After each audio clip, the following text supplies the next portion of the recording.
Assalamualaikum warahmatullahi wabarakatuh. Kawan, sebelum Anda memulai aktivitas hari, kita ikuti kajian syarat hikmah Dialog Fajar. Assalamualaikum warahmatullahi wabarakatuh. Alhamdulillah kawan, pagi hari ini semoga semuanya dalam keadaan sehat. Dan terima kasih untuk Anda yang terus bersama Suara Surabaya menunggu Dialog Fajar. Saya Fitriana Ayu, senang sekali di studio sudah hadir Ustadz Mim Saiful Hadi dari Pesantren Al-Quran Nurul Falah Surabaya. Assalamualaikum Ustadz Mim. Waalaikumsalam warahmatullahi wabarakatuh Mbak Ayu. Alhamdulillah sehat ya Ustadz ya. Sehat, Masya Allah, Alhamdulillah sehat luar biasa. Allahu Akbar. Allahu Akbar. Alhamdulillah. So peneng saya itu kalau ditanya sehat. Wah, Alhamdulillah. Alhamdulillah.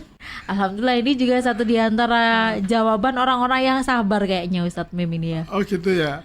Insya Allah lah ya. Amin ya Allah, nular sabarnya ke saya ya. Sabar mesti sehat. Oh gitu ya Ustadz ya. Oh iya. Masya Allah. Sabar mesti sehat. Iya Ustadz, tapi kadang kalau nahan apa ya Ustadz, istilahnya gregetan itu berarti ujungnya kan marah ya. Kalau menahan itu kayak nggak lega gitu Ustadz. Oh, karpe ya apa? Katingamu aku ngono tadi. Nah. Ini ceritanya Ustadz. Kita gitu. Ini kawan, kita ini lagi berdiskusi bagaimana ternyata orang yang menahan marah itu pahalanya itu luar biasa. Nah, yang saya tanyakan ini Ustadz, padahal ya kalau nggak marah itu nggak lega Ustadz.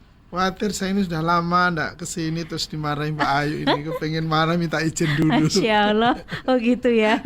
Nggak mungkin lah saya Ustadz.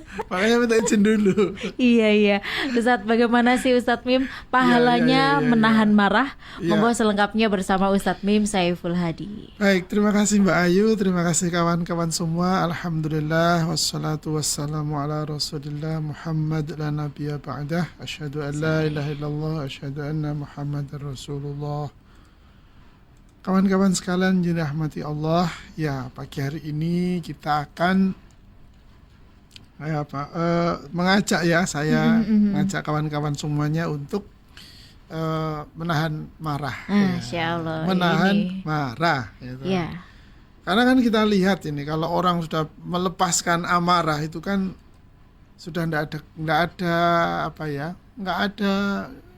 remnya, nggak ada temboknya. Iya, lega yang ada. Kalau mencari kelegaan kan lega bagi yang marah. Terus yang menjadi sasaran kemarahan itu. Aduh. Nah, kan sudah kita lihat, kita saksikan kan di beberapa tayangan, beberapa berita. Orang marah kalau dilampiaskan, ya enggak ada batasnya. Ya. Batasnya ya tentu kehancuran, kemudian macam-macam lah pasti akibat. Banyak keruginya ya. Iya, pasti itu pasti. Karena fakta-faktanya kan sudah begitu. Maka dari itu Rasulullah Muhammad SAW betul-betul memberikan satu ajaran tentang soal marah ini. Hadis ini dari Mu'ad bin Anas Al-Juhani radhiyallahu anhu. Rasulullah bersabda, "Man kalama ghaidhan wa huwa qadirun ala ayyun fidahu ta'ahu Allahu azza wa jalla ala ru'usil khalaiqi yaumal qiyamati hatta yukhayyirahu Allahu minal huril aini ma sya'a." Rawahu Ahmad, Abu Dawud wa Ibnu Majah. Rasulullah Muhammad SAW bersabda, barang siapa menahan amarah padahal ia mampu melakukannya, pada hari kiamat Allah akan memanggilnya di hadapan seluruh makhluk. Kemudian Allah menyuruhnya untuk memilih bidadari yang ia sukai. Hadis riwayat Ahmad, Abu Dawud, dan Ibnu Majah. Kawan-kawan sekalian dirahmati oleh Allah, saya mau ngiming-ngimingi nih bagi kita siapapun yang berhasil menahan amarahnya. Karena rasa marah itu kan miliknya manusia. Allah mengkaruniakan kita nafsul ammarah. Untuk apa? Semangat hidup. Kan itu ya. Karena kalau enggak punya amarah itu kita nggak ada rasa bersaing gitu ya, nggak ada semangat ingin berprestasi gitu ya, kemudian mendapatkan motivasi secara eksternal untuk melakukan sesuatu yang lebih baik, lebih besar, lebih tinggi dan seterusnya. Lentru gitu kan ya, nggak semangat itu berarti nafsul amarahnya melemah itu. Nah, tetapi ketika nafsul amarah itu tumbuh, bangkit, muncul dengan liar ya, dengan liar, maka yang terjadi seperti yang Rasulullah sampaikan ini. Ketika dia merasa tersinggung, ketika dia merasa disakiti, kemudian muncullah kemarahannya, yaitu keinginan, dorongan untuk melawan, mengalahkan, bahkan sampai kepada menghancurkan dan kemudian membunuh. Nah, ini sifat yang membahayakan. Sifat yang membahayakan jika tidak ditahan. Nah, Rasulullah memberi penghargaan. Orang yang berhasil menahan amarah padahal dia mampu untuk melakukannya. Ya paling sederhana, misalnya seorang atasan, seorang bos ya, anak buahnya melakukan kesalahan. Kan layak ini kalau bos ini marah-marah ya, sakpol-pole lah. Atau sama juga seorang ayah, misalnya ini, kemudian melihat anaknya melakukan sebuah kesalahan, kan layak juga seorang ayah ini untuk marah. Karena anaknya sudah diingatkan berulang kali. Nah, tetapi Rasulullah memberitahu, atau seorang saudara juga, seorang saudara dengan saudaranya yang lain menyinggung perasaannya, atau mungkin sedikit mengambil haknya dengan tanpa cara yang baik misalnya, maka kan layak dia untuk marah. Kan itu. Tetapi orang-orang ini menjadi sangat diistimewakan oleh Allah. Apabila dia punya hak untuk marah, punya kesempatan untuk marah, dan punya kekuatan untuk marah, tetapi dia menahan diri. Menahan diri. Ya Allah. Kalau dia berhasil, maka ini iming-imingnya ini. Maka ini kawan-kawan yang sedang di perjalanan ini, mobilnya diserempet misalnya gitu ya, dipotong gitu ya. Terus kutume suai di kebun binatangnya ketemu tuh kafe. Iya. Tapi dia tahan. Aduh, ingat sama Ustadz Bim ini. Misalnya gitu. Ingat sama Dialog Fajar, ingat sama Mbak Ayu. Oleh ngamuk rek itu. Amin ya Allah. Ini mana dikandani karo Ustadz Bim, masa ngamuk mana gitu. Nah, kenapa begitu? Karena Allah akan memberikan hadiah. Dia diberi privilege coba. Di hari kiamat tuh. Ini hari kiamat ini kan orangnya banyak mulai zaman Nabi Adam sampai entah zaman kapan. Orang-orang yang berhasil menahan amarah tadi itu dipanggil oleh Allah. Ya ibaratnya ini kita sedang berada di lapangan Gelora Bung Tomo misalnya Mbak Ayu ya. Itu orang berada di lapangan tengah itu, berapa puluh ribu orang di situ. Nah, kemudian Ibu Gubernur datang atau Pak Presiden datang. Kemudian ada di dalamnya itu ada salah satunya misalnya Mbak Ayu. Tiba-tiba dipanggil, "Ayo sini, Fitriana Ayu, sini." Wah, loh, kok tahu saya misalnya gitu. Namanya disebut saja itu sudah seneng ya. Iya. Belum dikasih apa-apa ini, misalnya kesini dikasih sepeda motor kan, sepeda atau mobil misalnya gitu. Itu kan sebuah kesenangan pasti. Lah ini yang memanggil itu Allah, Zat yang Maha Pengasih, Maha Penyayang, Zat yang Maha Menguasai, lagi Maha Mencukupi. Dipanggil, orang itu dipanggil oleh Allah, namanya disebut, dan kemudian diberi hadiah, disuruh milih sendiri coba. Milih sendiri Mbak. Dan yang Allah tawarkan kepada orang yang berhasil menahan amarah itu adalah para bidadari yang mempesona, yang membuat hati kita selalu gembira. Artinya surga ini pilihan dewe kan itu ya. Ini keindahan surga, pilih sendiri. Jadi orang-orang yang berhasil menahan amarah padahal dia bisa marah, itu oleh Allah diberi penghargaan yang sangat tinggi. Sangat tinggi. Opo sih kan itu ya, opo sih gitu kok bisa begitu. Ya, ketika dia bisa menahan amarah padahal dia bisa marah, itu kan dia melakukan kebaikan yang sangat besar. Yang pertama ini, dia merasa bahwa ini adalah nafsu, yang mana setan yang akan mengambil keuntungan. Kalau nafsu ini aku luapkan, aku lampiaskan, aku keluarkan, itu yang keluar bukan aku tetapi setan. Nah, ketika itu kita berhasil menahan, berarti kita menghentikan langkah setan. Nah itu kan, kita berhasil menaklukkan, mengalahkan setan. Lu kan sudah top itu. Berhasil kan menaklukkan, mengalahkan setan, sudah top itu. Nah ketika dia berhasil mengalahkan setan, berarti kan berhasil mengalahkan musuh Allah. Nah, kalau kita berhasil mengalahkan musuh Allah, maka layak dong kemudian kalau Allah yang kita bela ini memberi hadiah kepada kita. Nah kan gitu. Yang kedua, kenapa begitu besar keutamaan, begitu tinggi fadilahnya orang yang berhasil menahan amarah itu? Dia berhasil mencegah datangnya kezoliman, mendatangkan datangnya kefasikan, datangnya kehancuran karena akibat dari terlampiaskannya nafsu amarah itu. Karena sifat dari nafsu amarah itu tidak ada batas.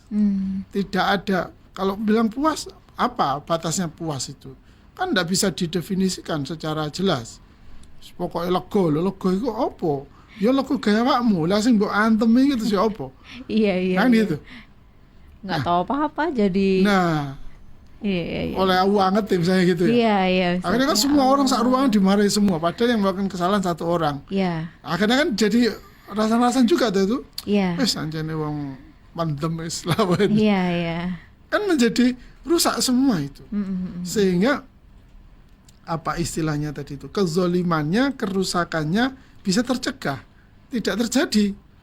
Nama kita juga menjadi terhormat itu. Karena kalau udah orang marah itu kan, ya apa yang keluar dari mulut kita ini kan sudah sembuh orang metu kabeh kan Mbak Ayu. Iya.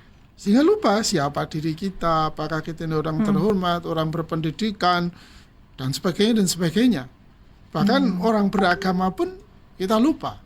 Iya. Nah, maka dari itu ada sebuah kisah yang luar biasa Mbak Ayu, ketika suatu saat Sayyidina Ali bin Abi Thalib di dalam sebuah peperangan, orang tahu kalau Sayyidina Ali itu orangnya sabar ya, orangnya sabar. Maka ketika musuhnya ini sudah terpepet, ujung pedangnya Sayyidina Ali sudah ada di tenggorokan musuhnya ini, tinggal satu sentuhan saja orang ini akan tumbang. Orang ini pinter. Sayyidina Ali ini orang yang pasti menahan marah, maka diludahi Sayyidina Ali itu. Di dalam peperangan loh Mbak ini ya, Sayyidina Ali diludahi sama orang itu. Ini tahu kelemahannya kan. Maka begitu Sayyidina Ali diludahi, Sayyidina Ali marah ini. Begitu marah, Sayyidina Ali apakah terus kemudian orang ini ditunjuk gitu? Enggak. Ternyata tidak. Ya Allah. Sayyidina Ali memanggil sahabat yang lain. Lanjutkan, gitu kan. Istilah saya itu bahasa saya. Lanjutkan, gitu kan. Maka terus kemudian ganti berduel dengan sahabat yang lain itu. Begitu perang usai, sahabat itu bertanya, apa yang terjadi tadi? Kok sampai kamu mengurungkan duelmu dengan orang itu? Bahkan memanggil aku. Maka Sayyidina Ali mengatakan pada sahabat tersebut, ketahuilah, aku tadi diludahi sama dia, dan aku marah sama dia. Dan kalau aku bunuh dia, aku khawatir aku membunuh dia bukan karena Allah, tapi karena meluapkan kemarahanku. Dan aku menjadi seorang pembunuh, dan aku tidak ingin menjadi pembunuh. Sampai segitu Mbak. Coba ini dalam perang loh ya, di tengah-tengah perang ya. Di tengah perang yang berkecamuk, kemudian Sayyidina Ali bisa menahan dirinya, menguasai dirinya, bahwa apa yang dilakukannya ini bukan untuk melampiaskan amarah, tapi untuk berjuang di jalan Allah. Maka beliau tidak ingin sedikit pun langkahnya itu dicemari, dibelokkan, dirusak oleh nafsu amarah. Nah, ini luar biasa. Tentu level kita belum setinggi itu lah ya. Coba kita bayangkan, tengah perang kayak gitu, perang Iya, itu iya. bilang cuma hidup dan mati kan ya. Iya, iya, iya. Kalau enggak hidup ya mati, kalau enggak membunuh ya dibunuh kan itu. Iya. Tetapi Sayyidina Ali bisa berbuat Bisa. sangat luar biasa. Maka dari itu pantaslah kalau memang orang-orang yang berhasil menahan marah, dan Sayyidina Ali kan juga sebenarnya pantas kan, kalau dia membunuh kan juga pantas gitu kan. Tetapi sekali lagi Rasulullah telah memberi pelajaran kepada kita semuanya, memberikan tuntunan bimbingan kepada kita semuanya, bahwa nafsu amarah itu atau kemarahan itu tidak boleh dilampiaskan, harus ditahan. Maka harus dilatih kan ini Mbak Ayu ya. Nah ini Nah, gimana ini. caranya Ustaz? Masih ada waktunya ini. Marah itu kan bagian dari kekecewaan ya Ustadz Bim ya. Salah ada satu sebab, salah salah satu satunya, sebab, ya. ada yang memicu karena kecewa begitu. Kalau harus ditahan kemudian dilatih itu, wah ini gimana Ustadz Ya, Bim? memang ada kemarahan muncul karena kecewa. Ya, Yang kedua karena merasa direndahkan.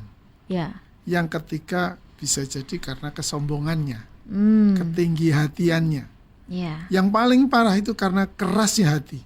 aduh, Nah, kalau sudah kerasnya hati ini, waduh Mbak, wis gak wani ngomong aku wis. Pol berarti kan wis pol. baca ta'awud aja Ustadz. Oh, ya, gak cukup ini. Aduh, ya Ustadz. Ya, kalau yang pertama karena tersinggung, karena kehormatannya merasa direndahkan, baca ta'awud Ya, mungkin bisa. Nah, latihannya kan sederhana sebetulnya. Yang pertama tentu kita memperbanyak puasa. Puasa itu akan sangat melatih kita dalam banyak hal, dalam banyak aspek menahan nafsu kita. Termasuk salah satu diantaranya adalah marah. amarah. Ya, ya. Marah itu akan mudah kita taklukkan kalau kita rajin berpuasa sunnah. Insya Allah. Puasa-puasa sunnah yang diajarkan oleh Nabi ini sungguh sangat bermanfaat bagi kita untuk dapat mengendalikan seluruh hawa nafsu kita, termasuk diantaranya adalah Marah. marah. Kalau kita rajin puasa sunnah, ini mumpung bulan apa ini? Itu banyak sekali kan, bulan Iya. Rajab, bulan Sya'ban, bulan Muharram, bulan Syawal. Banyak sekali bulan-bulan yang Rasulullah menganjurkan kita untuk memperbanyak puasa. Puasa Senin dan Kamis, puasa tengah bulan atau puasa Iya. mutih ya. Iya, Itu iya, iya. semuanya adalah latihan-latihan yang sangat penting bagi kita, bagaimana kita bisa menahan nafsu-nafsu kita, termasuk nafsu marah itu sendiri. Kalau kemudian ini sudah berhasil kita lakukan, maka yang kedua, kalau kita marah dalam keadaan berdiri, duduk. Oh. Mengubah posisi berarti kan Iya, ya. iya, Ubah saja posisi. Itu akan memberi jeda dan kemudian ambekan itu itu Mbak ya. Iya, lebih Nah, itu tenang. keluar sedikit atau Iya. berkurang. Kemudian kalau masih belum bisa ya, kemudian ambil air wudhu. Oh. Nah, berarti mendinginkan suasana kan itu ya. Iya, iya. Waduh, gak legotat nih, gak tak ton. Lah iku masalahnya. Ojo golek lego, sekali lagi jangan mencari lega, Iya, karena benar, kelegaan, Nabi. kepuasan itu Mm-mm. tidak ada batasnya. Dan kita tidak bisa tahu di mana, kapan dan seperti apa batasnya. Kalau kemudian sudah berwudu, yakin saya mesti akan turun drastis itu.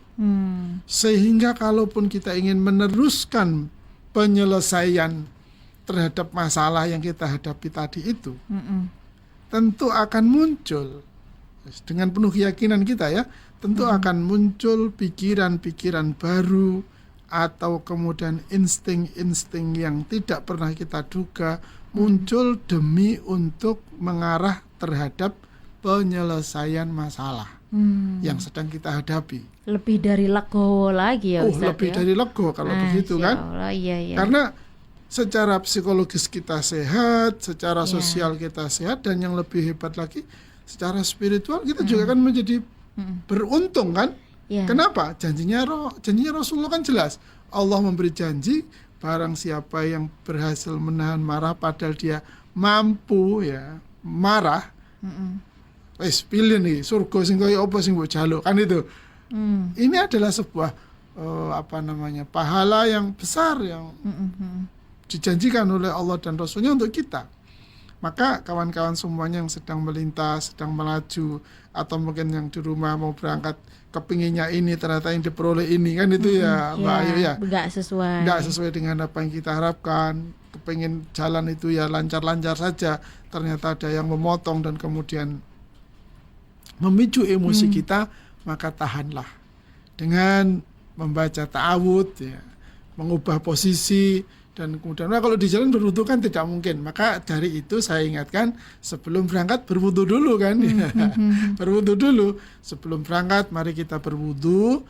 Maka di dalam perjalanan nanti kalau ada gangguan-gangguan, maka insya Allah dengan izin kekuatan dari Allah, maka akan bisa kita kendalikan. Masya Allah, terima kasih Ustadz Sama-sama Mim. Mbak Ayu. Insya Allah ya kita melatihnya itu dengan cara memperbanyak puasa sunnah. Ya. Kemudian tadi sering berwudu juga ya Ustadz ya. Iya benar.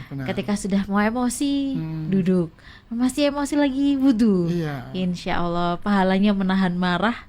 Tidak hanya melampiaskan kekecewaan segala macam ya, itu tadi sudah dijanjikan banyak pahala-pahala atau hadiah-hadiah dari Allah Subhanahu wa taala. Amin amin. Amin ya rabbal alamin. Terima kasih kawan, dan demikian juga dialog Fajar pagi hari ini. Saya Fitriana Ayu dan juga Ustadz Mim Saiful Hadi pamit. Wassalamualaikum warahmatullahi wabarakatuh. Waalaikumsalam warahmatullahi wabarakatuh. Program Dialog Fajar yang baru Anda simak kerjasama Suara Surabaya dan Pesantren Al-Quran Nurul Falah Surabaya, lembaga dakwah yang amanah, profesional, dan berbasis Al-Quran. Pesantren Nurul Falah mencetak guru-guru Al-Quran dengan metode tilawati dan tahfidz Al-Quran. Informasi dan pemberian donasi hubungi 031 828 1278 atau nurulfalah.org. Wassalamualaikum warahmatullahi wabarakatuh.